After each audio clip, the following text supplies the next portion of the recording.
سچا ثابت کرے پوری دنیا کے سامنے. سب سے پہلے کافر، مکہ کے کافر اسے مانیں گے تو پھر ارد گرد کے قبائل اور پھر اس طرح پوری دنیا میں اس کا نام روشن ہوگا کہ آج جو مسلمان نکلے ہیں اللہ کی راہ میں، تو جب اللہ نے وعدہ کر رکھا ہے کہ ہر صورت میں جیت تمہاری ہوگی، تو وہ اپنے اس حکم سے کہ تم گھروں سے جہاد کے لیے نکلو، اس حکم کے ساتھ وہ سچے دین کو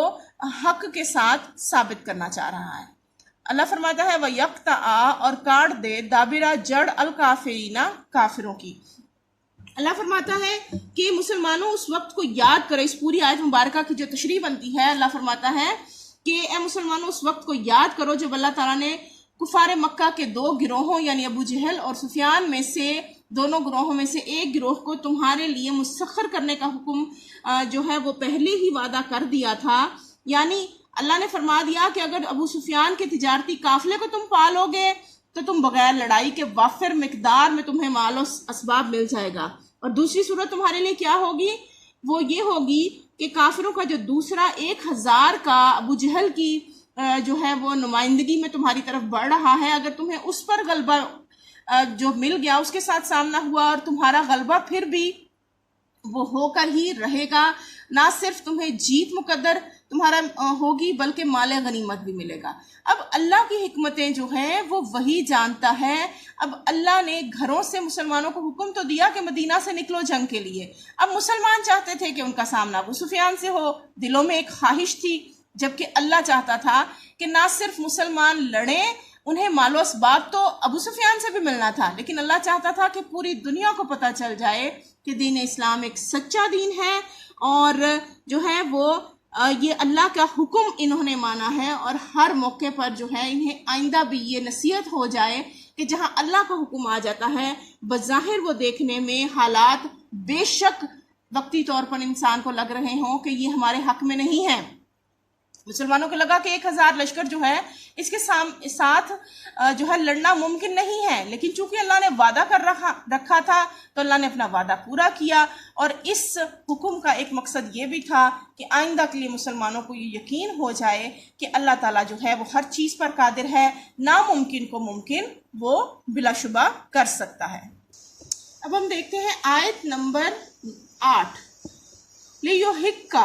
لیوحقا تاکہ سچ کر دکھائے، لیوحق الحق کا سچ کو. اللہ چاہتا تھا کہ جو سچا دین ہے سچ کر دکھائے سچ کو. یہاں سچ سے مراد دین اسلام ہے. دین اسلام سچا دین ہے، امن و سلامتی کا دین ہے. اللہ چاہتا تھا، اللہ نے کیوں تمہارا مقابلہ جو ہے تمہارا آمنا سامنا جو ہے وہ ابو جہل سے کروایا؟ کیونکہ وہ چاہتا تھا کہ وہ ساری دنیا کو بتا دے، سچ کر کے دکھا دے کہ اسلام سچا دین ہے. وَيُبْطِلَ اور باطل کر دے الباطل باطل کو، اور وہ جھوٹے دین کو، باطل دین کو جھوٹا دنیا کے سامنے دکھانا چاہتا تھا. وَلَوْ اور اگرچہ کارہ المجرمون، یہ اللہ تعالیٰ کے اس عمل سے، اللہ تعالیٰ کے اس حکم اور اس جنگ کے بعد مجرم یعنی جو منافق لوگ ہیں، جو کافر لوگ ہیں، وہ ناخوش ہوں گے. اللہ چاہتا تھا تاکہ سچ کو سچ اور جھوٹ کو جھوٹ ثابت کر دے. چاہے مشرکین کفار مکہ اللہ تعالیٰ کے اس قدم سے، اس حکم سے، اس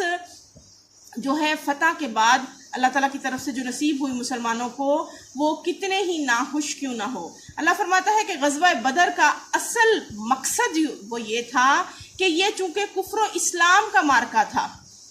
غزوہ بدر کو یعنی سورۃ انفال جس موقع پر نازل ہوئی، غزوہ بدر کے موقع پر، غزوہ بدر کا ایک دوسرا نام بھی ہے، وہ ہے یوم الفرقان. یہ آپ کو آپ کے جو ہے نوٹس میں ملے گا کہ یوم الفرقان سے مراد ہے، یوم کا مطلب ہوتا ہے دن، فرقان کا مطلب ہوتا ہے فرق کرنے والا، تمیز کرنے والا، دنیا کے سامنے بتا دینے والا کہ آخر سچ کیا ہے اور جھوٹ کیا ہے. تو یہ چونکہ کفر و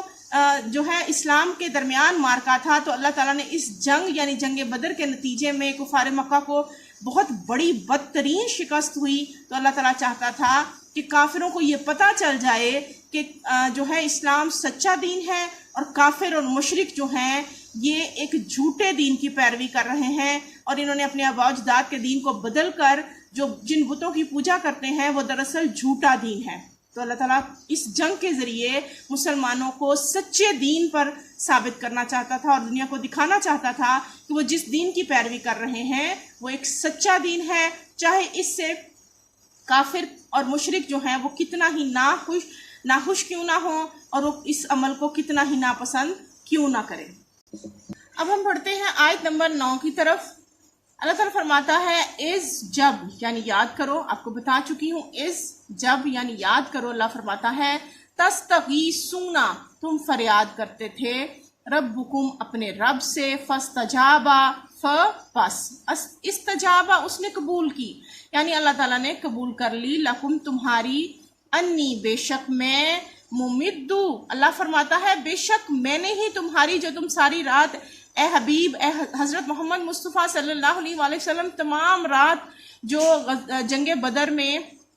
شروع ہونے سے پہلے میدان بدر میں گزاری مسلمانوں اور کافروں نے، تو حضور پاک صلی اللہ علیہ وآلہ وسلم تمام رات جو ہے وہ اللہ کے حضور سجدے میں گر کر دعا کرتے رہے کہ اللہ اگر آج یہ مٹھی بھر لشکر 313 جن کے پاس نہ لڑنے کا ساز و سامان ہے، اگر آج یہ ان کو ہار ملی تو آئندہ تیرے نام لینے کے لیے کوئی نہیں آئے گا آگے، تو اے اللہ تو اپنے کرم سے ان کی مدد فرما۔ تو اللہ تعالیٰ فرماتا ہے کہ جب آپ فریاد کرتے رہے تو یاد کریں آپ کے رب نے آپ کی دعا سن لی، اور اللہ نے نہ صرف سنی اور بلکہ کہا کہ انی بے شک میں، ممدو مدد کرنے والا ہوں، کم تمہاری، بے الفن 1000، من الملائکتی من کے ذریعے یعنی کے ساتھ، الملائکاتی فرشتوں کے۔ اللہ تعالیٰ نے اسی وقت حضور پاک صلی اللہ علیہ وآلہ وسلم کو جو ہے خوشخبری اس سجدے کی حالت میں بتا دی کہ آپ گھبرائیں نہیں، میں مدد کرنے والا ہوں، 1000 فرشتے بھیج کر میدان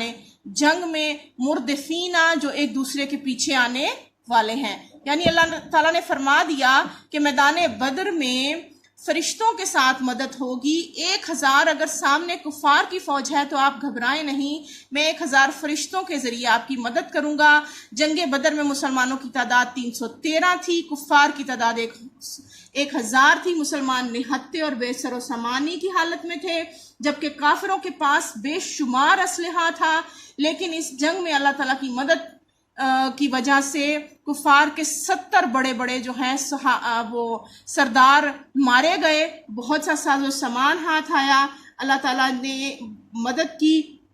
اور اللہ تعالیٰ اس آیت مبارکہ میں فرماتا ہے کہ جتنی دعائیں آپ نے اس رات کی اللہ تعالیٰ نے وہ دعائیں قبول کی اور 1000 فرشتوں کے ذریعے مدد کی۔